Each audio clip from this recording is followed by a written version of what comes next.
Welcome to Sniblet number 7. Do you believe it's 7 already? Yeah. Yeah. Last week we left you with the thought that one of the reasons that communication is so difficult is we lack training in specific skills. Yeah. And remember that the psychologist James Cofield that I quoted the other day, he said this, and let me say it again: vulnerability is the skin that intimacy lives on. We have to create a safe environment to be vulnerable in order to have the kind of communication, true communication, that's necessary for any relationship, but absolutely mandatory for a marriage relationship. And we're not talking about conflict, communication in conflict. We'll get more into detail of that later on. But poor communication skills, basic poor communication skills, almost always will lead to conflict. Yeah. So just remember that you have got to create a safe place for this vulnerability to take place. Yeah, communication and conflict, they're so closely related. Yeah. Fortunately, scriptures have something to say about a safe environment. Listen to James chapter 1, verse 19. And I'm reading from the New American Standard Version. It says this. It says, "But let everyone be quick to hear." I always think that's a unique word, to be quick to hear, right, slow to speak, and slow to anger. So there's this environment setters, I think, listening and expressing, and it's like, one, you need to probably err to the side of listening over speaking. It doesn't say don't speak, Right. but it says do it, I think, in a timely way. We'll talk about that more next week, but let's talk specifically about this whole art of listening and how it provides an environment that's good for communication. Definitely two things going on in good communication. The number one thing, I think, before anything can ever take place is that you have to give a full, undivided attention to the conversation taking place. And today we have a lot of things that take away our attention. We have our phones, so that needs to be either turned off or set away from you. Our television for sure needs to be off. If you have kids at home and this is a conversation like a discussion about finances or something that really takes some time, then wait till they go to bed and do that later, or when they're outside playing, or some way that you know you're going to be able to put away those distractions and give it its full weighted attention. You know, I'm so compartmentalized that it's hard for me to, if there's a sporting event going on in the background, it's going to be impossible for me to listen. Right. So It is good. It's like, man, turn that stuff off. Right. Let me speak to the men for a second, because there's something that I've learned about this whole art of listening, is that I think a lot of men, they say about 75% of men are left brain dominant, meaning that it's more, they live on the left side of their brain. So we are more fixers. Right. And we're the opposite, women. So the problem with that is that when we're listening, we have a tendency to say, okay, how can I fix this? Right. And somebody told me one time, who said, when you're listening, give your shoulder rather than your solution. Right. And the idea there is to give somebody compassion versus, well, hey, let me give you these 3 steps to fix your problem. Right. Because probably the problem is they need to be heard. They need to be listened to. They need to be valued. And that quality in a man is a great quality, but not necessarily in the context of listening.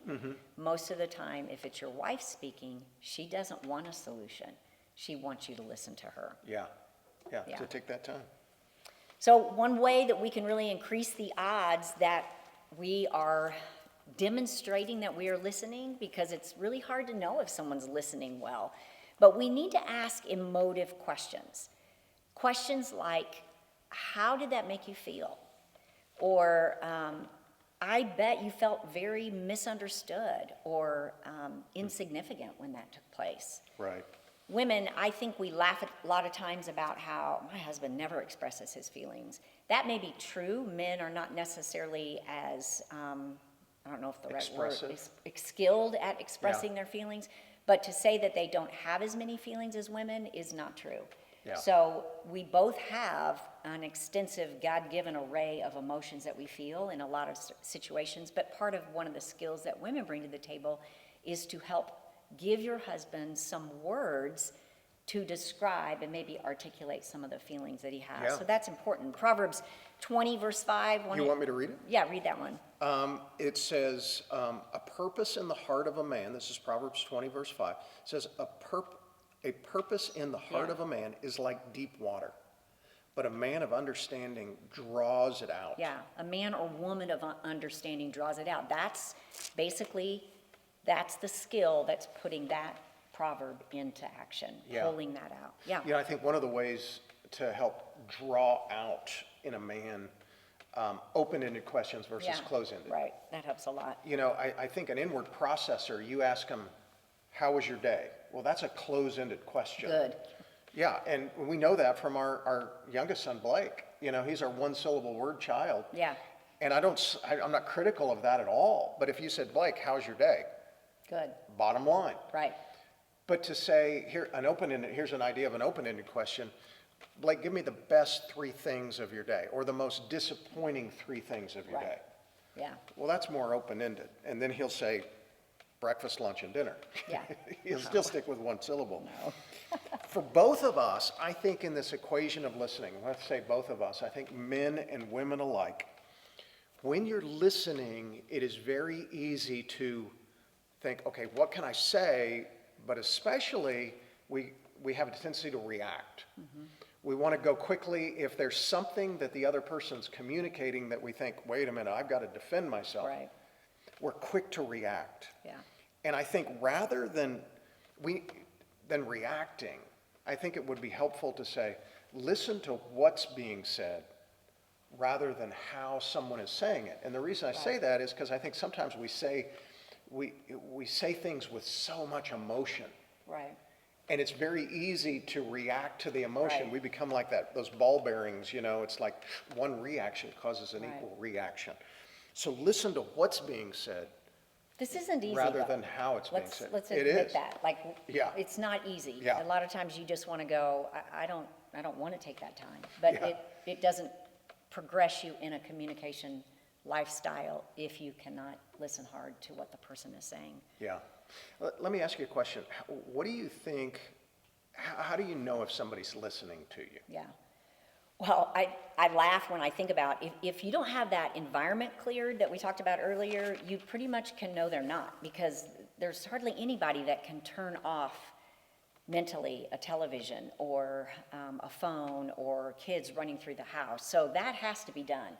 But one of the ways that we can best ensure that listening is taking place is to develop in that area a practice of restating what the person has communicated to you in your own words, what you think they're trying to express. So like using the phrase, so what I'm hearing you say, Dan, is, or are you telling me that, da da da da, whatever.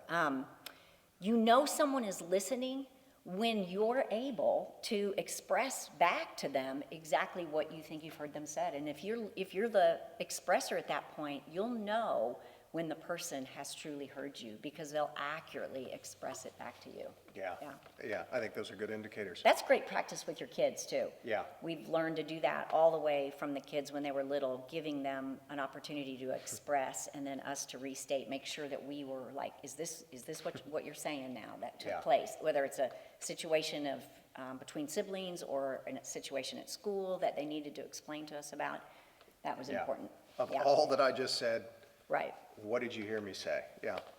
Here's an application, even tonight. Develop a checklist, kind of a mental checklist. Okay, we're sitting down, we want to talk.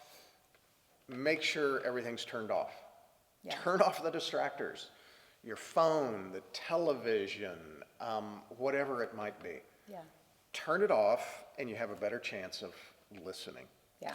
Well, we've talked about the skills of listening, but next week we're going to turn over the coin, and we're going to look at the other side of that and talk about expressing. Part that Yeah. where we're the talker. That's Okay. right. Great. So see you next week.